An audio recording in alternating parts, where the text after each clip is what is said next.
जन समाधान केंद्र मंडी से बी.आर. कौंडल। पिछले कल हमारे इस केंद्र में एक लड़की आई जो कि ट्राइबल एरिया से थी और शेड्यूल ट्राइब में आती है। उसने बड़ी बेबाकी से अपना पक्ष रखा और वो जानना चाहती थी कि क्या ट्राइबल के जो लोकल अपने रीति रिवाज हैं वे हावी हैं या जो सरकार हिंदुस्तान की सरकार ने जो हिंदू सक्सेशन एक्ट बना रखा है 1956 में वो हावी है। उसका जो पर्पज़ था वो समस्त महिला जाति के अधिकारों से संबंधित था, न कि अपना इंडिविजुअल केस था उसका।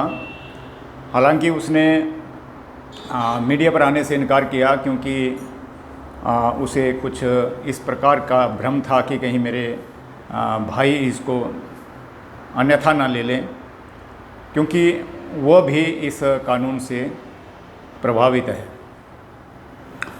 मैं इस संबंध में स्थिति स्पष्ट करना चाहता हूं कि इस प्रकार का एक केस चंबा में आया था, जहां पर डिस्ट्रिक्ट जज ने ये फैसला दिया था कि जो ट्राइबल एरिया की वुमेन है उसको भी हिंदू सक्सेशन एक्ट की धारा 4 के तहत जो है वो संपत्ति का अधिकार है।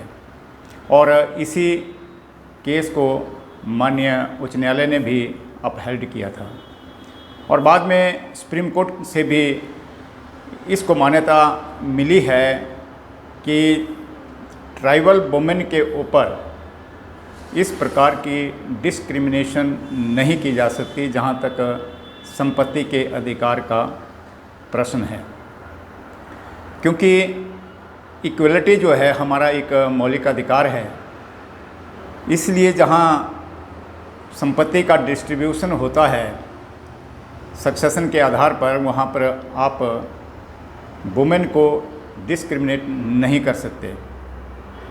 लेकिन उस लड़की ने मुझे ये भी बताया, जो कि वेल एजुकेटेड है, कि हमारे क्षेत्र में आज भी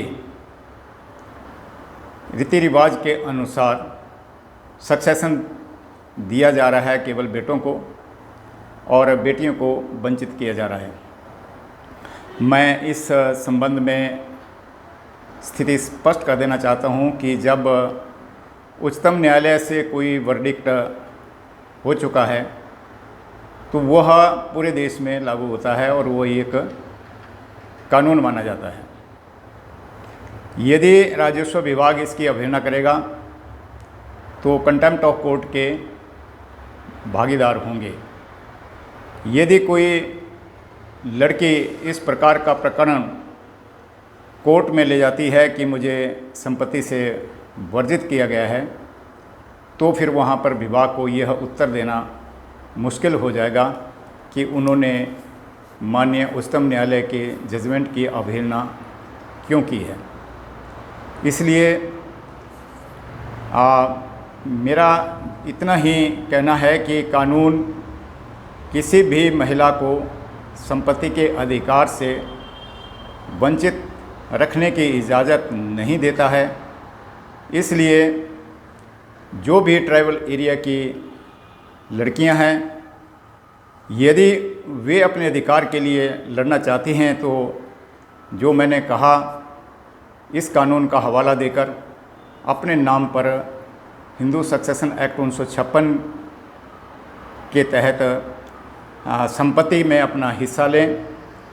बाद में चाहे आप उस हिस्से को अपने भाइयों के पक्ष में या जिसको भी परिवार में आप छोड़ना चाहते हैं छोड़ें, जिसके लिए सरकार ने सुविधा प्रदान कर रखी है कि आप 1000 के स्टैम्प पेपर के ऊपर रिलिंक्विशमेंट डीड जो है, तर्कनामा जिसे हम कहते हैं, उसको तैयार करके आप अपने संबंधियों के पक्ष में, भाइयों के पक्ष में इस भूमि को या अपने शेयर को छोड़ सकते हैं यदि आप यह करना चाहते हैं। लेकिन यदि आप रखना चाहते हैं तो कोई भी व्यक्ति आपको इससे कानूनी तौर पर रोक नहीं सकता। यह आपका अधिकार है। Thank you.